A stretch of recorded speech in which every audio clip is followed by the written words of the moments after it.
It's a pleasure to speak with you, Lela. Thank you so much. And you who's too. this? This is Bobbin. I would say he is the brand mascot. He is at every show, every interview. You name it, he's there.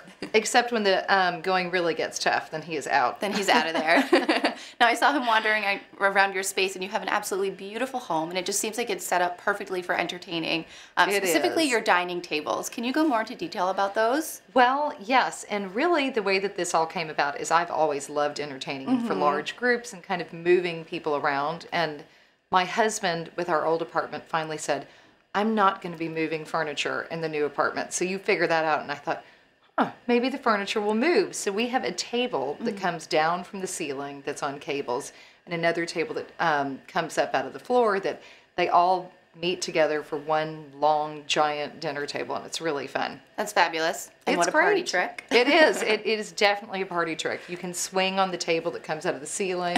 You dance all the tables that come out of the floor. There's just endless amounts of ridiculous Opportunity to make a fool of yourself. That sounds wonderful. And how many people do you usually have in the space when you're entertaining? Well, we can do up to 68, but we do anywhere from, I would say the smallest dinner party we have is probably 16 or 18, and we can easily do kind of 24 in one of the spaces, which makes it nice. And this particular tablescape that we have today was inspired by your 2015 spring collection. It is. Can you talk a little bit more about that? Absolutely. Our collection had a lot of blue and white patterning to it. It was based on old traditional kimonos, but how kind of you modernize that with some of the embroideries and the floral motifs that we used.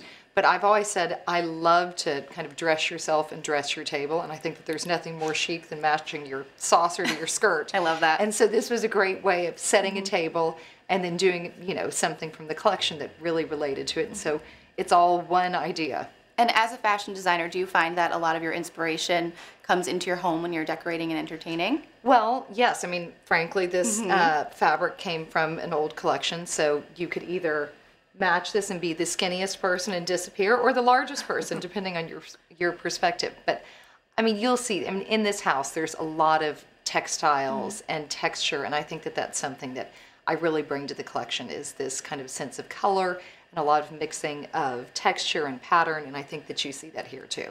And I love that with the dinner table as well, is really mixing patterns and, kind of sometimes working within one color scheme, but having a few pops, but putting print and pattern and texture all on one table, I think makes it really fun. That's great. And you have a book coming out in 2015. I do. For entertaining. I do. Yeah. So how much of your design inspiration is going into that book as well? There's a lot. I mean, a lot of, what I talk about a lot in this book is how to take, everyday occasions or how to take everyday life and inspiration and turn it into occasion. So it's like making every day an occasion. So sometimes, a party will be inspired by a dress that I'm dying to wear to a party, and so I'll plan a whole party around that dress and based on that dress.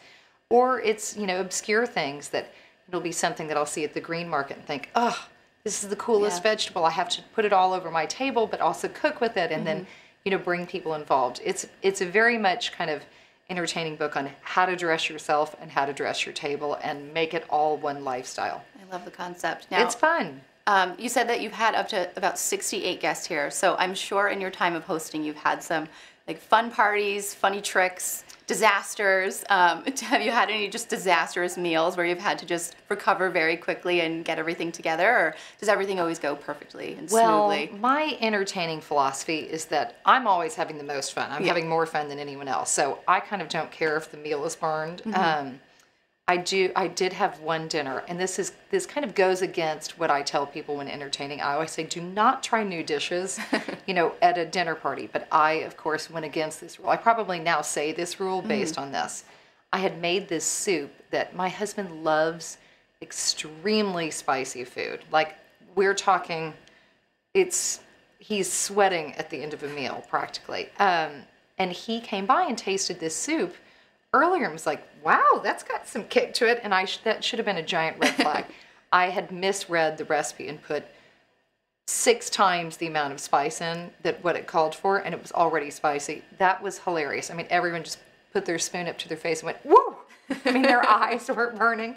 No one, of course, ate that part of the meal. But, I mean, I just, I think in terms of disaster, you just cover it up as much as you can and move on and still have a good time. I mean, entertaining should be about having fun, and that means for you and your guests, and so you need to make sure it's fun for yourself. That's fabulous. And do you have a go-to dessert recipe?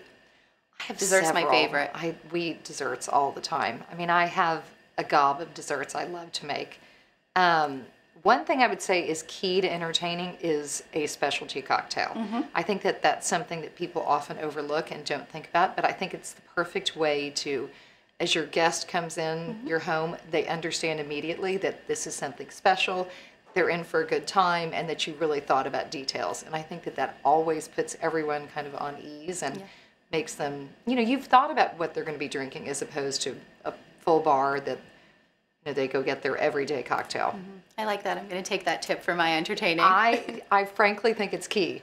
And as a guest attending a party, have you ever had like a fabulous hostess gift? Like any suggestions? I feel like our customers are always looking for new ideas on what to bring. A bottle of wine or a great scented candle is always nice, but I feel like they want to get a little more unique. I make biscotti so often, so I generally wrap up some biscotti. I mean, we always have biscotti here. I make it probably 2 times a week, so I generally wrap some of that up. Another favorite of mine are these candies. They're all handmade, and they're from Papa Bubble. They're very colorful, and they're unusual, and you can tell that they're handcrafted. I always think that that's fun, and you can put that on your table. The hostess can put that on her table as she's getting dessert ready. Everyone can get a little bite of candy or something.